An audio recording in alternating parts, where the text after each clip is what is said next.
चंदा रे छोड़ दही काम यार धंधा रे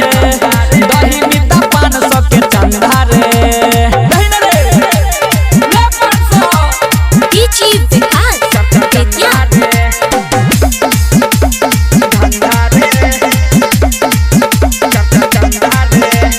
धूमधाम से बेर मूर्ति बैठेबै उजरा रे फूल से पंडाल सजेबै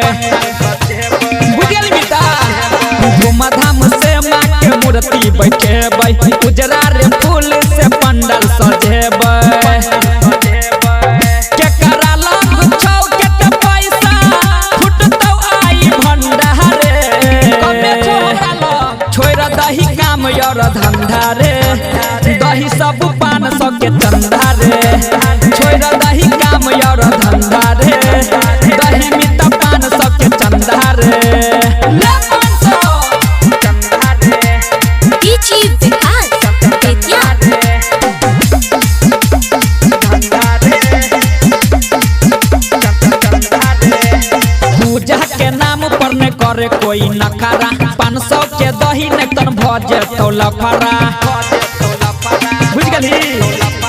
पूजा के नाम पर नहीं करे कोई नखरा 500 के दही नहीं तन भजे तो लफड़ा अजय उमे बहै छौ काम छै मंदा रे छोड़ दही काम यार धंधा रे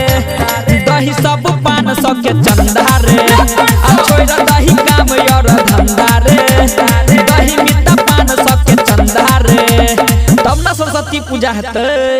ठीके कहली प्रेजेंटेड बाय चौपाल जी म्यूजिक।